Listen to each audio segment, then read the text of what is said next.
Assalamualaikum warahmatullahi wabarakatuh.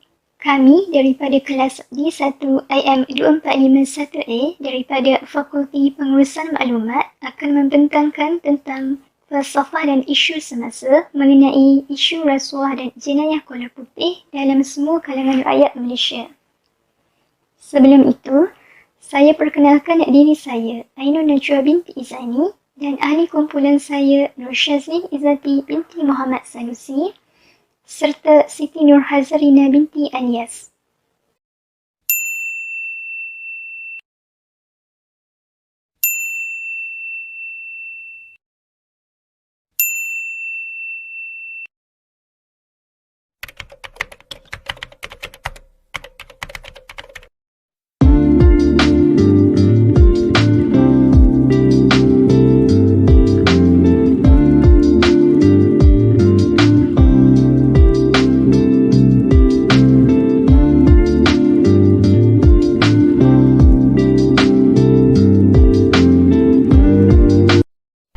Berkenaan isu rasuah dan jenayah kolor putih, ianya bukan lagi satu perkara yang baru di Malaysia.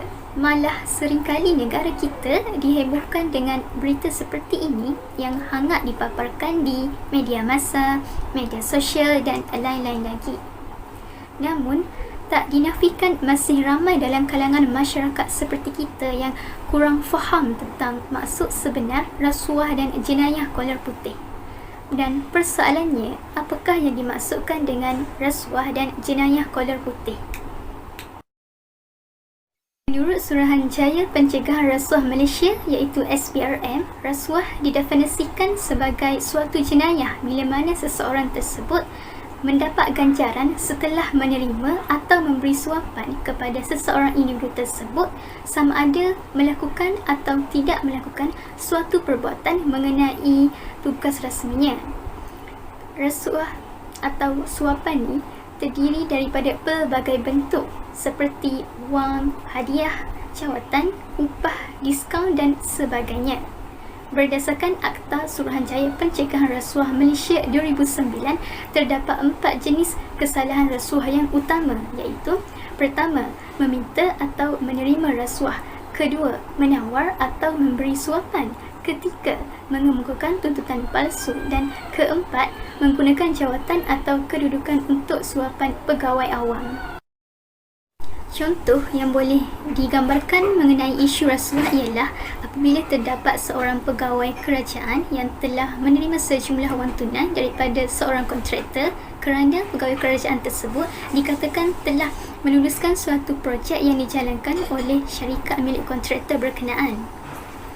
Untuk pengetahuan semua, jika seseorang itu telah menerima ganjaran hasil daripada mempengaruhi tugas rasmi seseorang, bermaksud itu adalah suatu bentuk rasuah.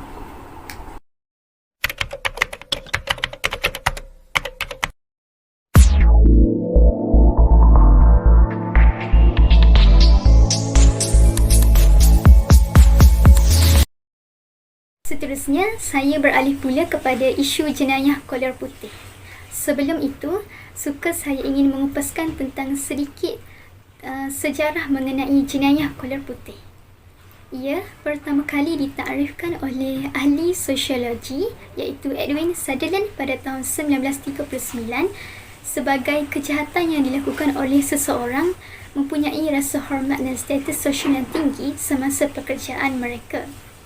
Sutherland ingin mencari teori umum mengenai penjenayah khas dan dengan membaca karya penyelidik lain mendapat idea bahawa semua penjenayah stereotip sebagai miskin atau rendah kedudukan sosial. Ia merasa sukar dipercayai kerana orang yang mempunyai kedudukan sosial tinggi juga melakukan jenayah.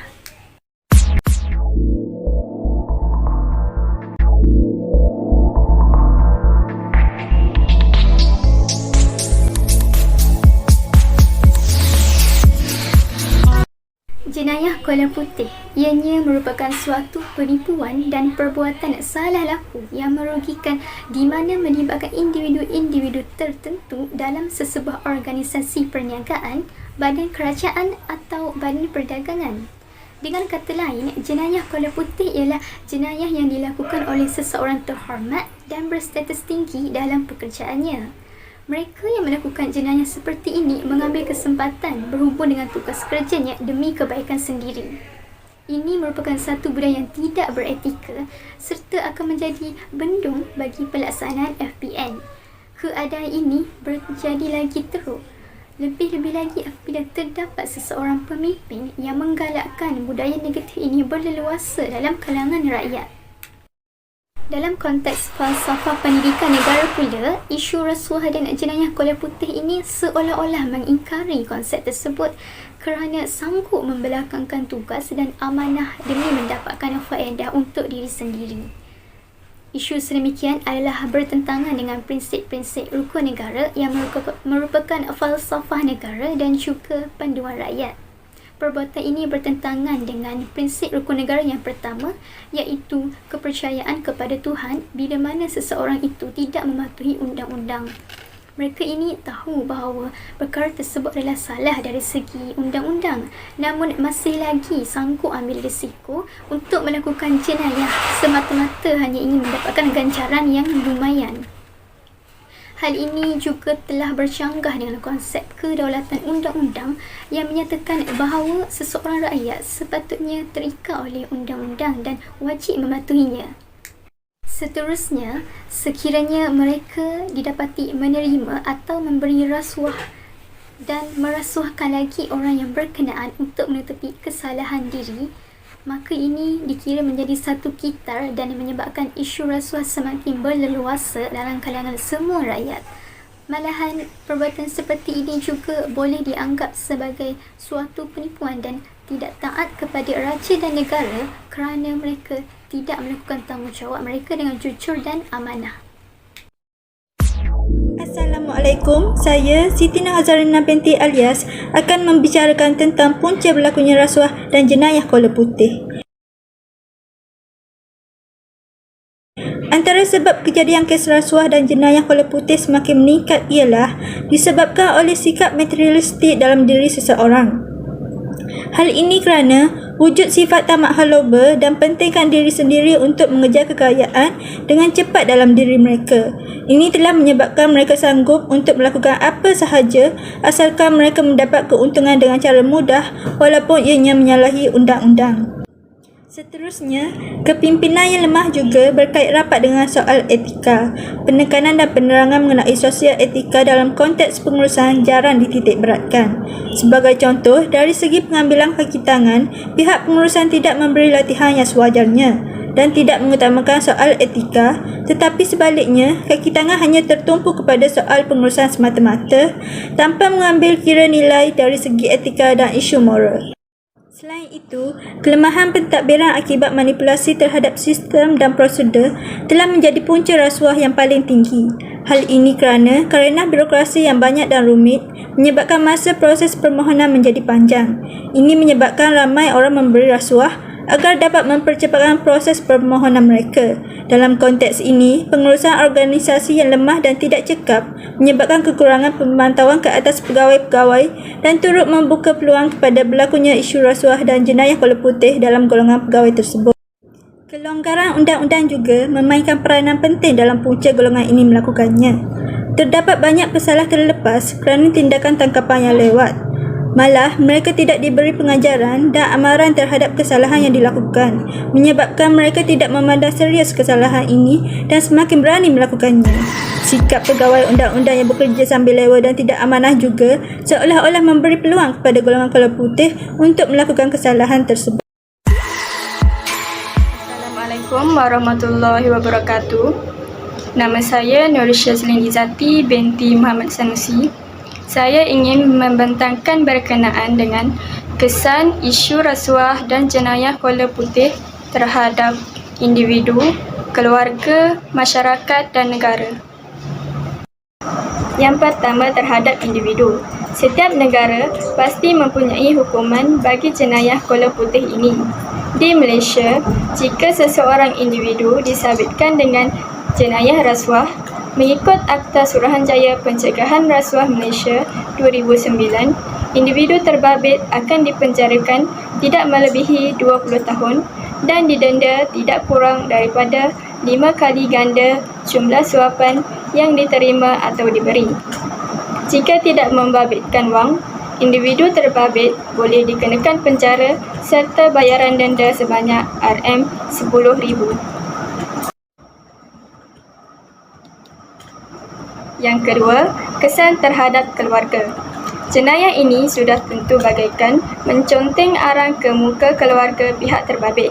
Apabila seseorang didakwa dengan kesalahan sebegini, pihak berkuasa akan menyita kesemua barangan milik individu terbabit serta membukukan akaun yang berkaitan dengan individu yang didakwa. Ini termasuk barangan milik ahli keluarga mereka juga. Hal ini demikian kerana pihak berkuasa mahu memastikan bahawa sumber barangan tersebut datang daripada sumber yang sah di sisi undang-undang. Lantaran itu, keluarga akan menghadapi kesukaran semasa menunggu proses pengesahan daripada pihak berkuasa dari segi kewangan serta tempat tinggal. Tambahan pula, jika mengenai individu didakwa sampai ke telinga orang ramai, ahli keluarga terpaksa menahan malu ketika berada di khalayak ramai. Seterusnya, kesan terhadap masyarakat. Apabila berlakunya kesan jenayah sebegini, jurang antara golongan miskin dan kaya akan lebih ketara. Hal ini kerana golongan kaya memonopoli segala perkara.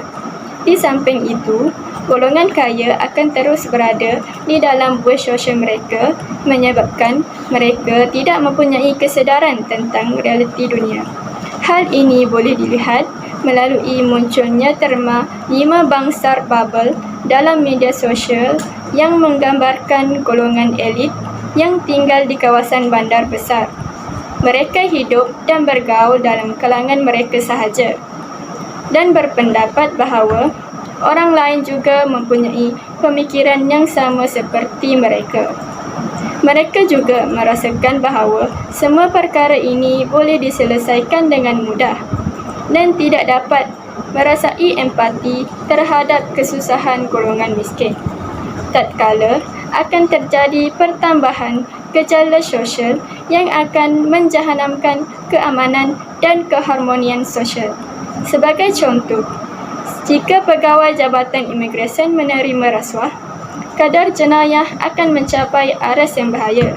Seterusnya, kemasukan pendatang tanpa prosedur yang betul akan menyebabkan menularnya penyakit yang berbahaya yang berasal dari negara lain. Kesan terhadap negara. Apabila jenayah ini berleluasa di kalangan rakyat, ia menyebabkan ekonomi negara merundung.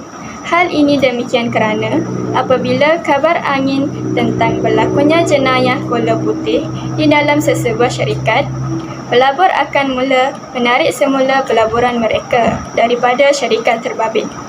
Perkara ini dilihat terjadi seawal 9 hari sebelum pengumuman rasmi dibuat di Bursa Malaysia kerana pelabur takut sekiranya syarikat terbabit akan digantung atau dibuang daripada Bursa Malaysia setelah pengumuman dilakukan. Jika semakin banyak syarikat yang terjebak dengan jenayah ini, sudah tentu pelabur akan lari ke negara lain untuk mencari pelaburan yang lebih terjamin bagi mereka. Selain itu, pentadbiran negara akan menjadi lemah kerana kalangan pemimpin dan pegawai kanan kerajaan sering menerima rasuah, menyebabkan pembangunan negara gagal berada di landasan yang betul. Seperti kegagalan sesuatu projek yang tidak mematuhi peraturan dan piawaian akibat sogokan menyebabkan keselamatan rakyat akan terancam. Justru itu, berlaku pembaziran wang rakyat dan seterusnya kepercayaan kepada pemimpin tergugat kerana rakyat sukar mempercayai kepimpinan negara. Sebagai contoh, kontraktor yang menyogok pegawai kerajaan untuk mendapatkan kontrak projek pembangunan, peluang dan hak kontraktor yang lain dinafikan. Kontraktor kaya akan menjadi lebih kaya. Seterusnya, ingin pula saya bahaskan mengenai langkah-langkah bagi menangani isu yang sedang kami bincangkan ini. Pertama sekali, dalam apa jua keadaan sekalipun, segalanya mestilah bermula dalam diri kita sendiri. Hal ini kerana hanya kita sahajalah yang mengenal bagaimana diri kita yang sebenarnya. Bak kata pepatah, hanya jauhari yang mengenal manikam. Oleh itu, sebagai seorang individu yang bijak dan rasional, seharusnya kita mempunyai jati diri yang kukuh dan utuh. Kerana seseorang yang berjati diri kukuh dan utuh ini tidak akan mudah terikut dengan anasi-anasi negatif dan bijak membezakan antara yang baik dan buruk dalam kehidupan. Bagi keluarga pula, mereka juga bertanggungjawab dalam memberikan pendidikan agama dan moral yang secukupnya. Dalam konteks ini, ibu bapa adalah suatu golongan yang memainkan peranan yang besar kerana mereka lah yang akan mencorakkan anak-anak. Pendidikan moral dan agama ini penting untuk melahirkan insan yang berakhlak mulia. Dalam konteks ini juga, ibu bapa wajar memberi tunjuk ajar kepada anak-anak sedari kecil kerana anak kecil ibarat kain putih yang perlu dicorakkan oleh ibu bapa. Bukan itu sahaja, sebagai seorang ibu bapa yang baik, haruslah menunjukkan contoh yang baik dan menjadi suri teladan di depan anak-anak. Justru ibu bapa perlu memberikan pendidikan agama dan moral dengan secukupnya kepada anak-anak. Bagi ibu bapa yang bekerja, memang tidak dinafikan bahawa mereka akan menghadapi kekurangan masa untuk bersama dengan anak-anak. Namun itu bukan halangan untuk mereka masih boleh menghantar anak-anak ke pusat pengajian agama seperti kelas fardu ain atau kelas agama. Hal ini kerana pendidikan agama sangatlah penting untuk membentuk kepribadian mulia dalam kalangan anak-anak kelak. Selain itu juga, organisasi kawalan atau prosedur kerja yang ketat juga boleh membendung masalah ini. Prosedur kerja awam yang ketat dapat mengelakkan penyalahgunaan kuasa. Kuasa kelulusan tender atau lesen harus melalui pelbagai peringkat. Dengan ini, tiada pegawai tinggi yang berkuasa penuh dalam sesuatu kelulusan. Ketulusan kelulusan juga harus ada. Hal ini demikian kerana gejala rasuah dan sifat pilih kasih dapat kita hindari. Masyarakat juga memainkan peranan penting dalam membendung jenayah Kuala Putih. Ini kerana masyarakat merupakan badan pemantau yang paling efektif dan masyarakat harus peka dengan keadaan sekeliling dan berani memberikan maklumat sekiranya terdapat bukti berlakunya rasuah. Ini kerana identiti pemberi maklumat akan dirahsiakan demi keselamatan mereka dan ditawarkan ganjaran jika maklumat yang diberikan adalah sahih.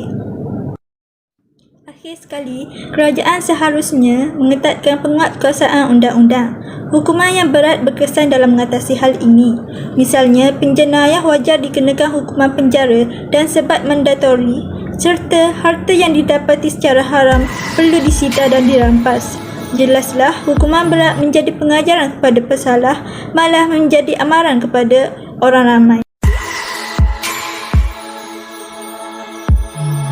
Sebagai kesimpulannya, sudah terang lagi bersuluh bagaimana jenayah Kuala Putih dan rasuah ini mampu melemahkan negara dari pelbagai sudut. Dapat juga kita lihat bagaimana semua pihak sedar mengenai perkara ini, tapi tiada tindakan tegas diambil oleh pihak berkuasa menyebabkan jenayah ini terjadi sehingga sekarang. Namun begitu, tidak dinafikan bahawa terdapat juga individu tidak bermoral dalam kalangan pihak berkuasa dan kerajaan yang menyebabkan jenayah tidak dapat dihapuskan sepenuhnya, bagaikan harap pagat makan padi. Maka, semua pihak perlu berhenti berbual dan mula walk the talk. Semoga jenayah ini dapat dibasmi agar Malaysia dapat menjadi sebuah negara yang mempunyai kredibiliti tinggi di mata dunia.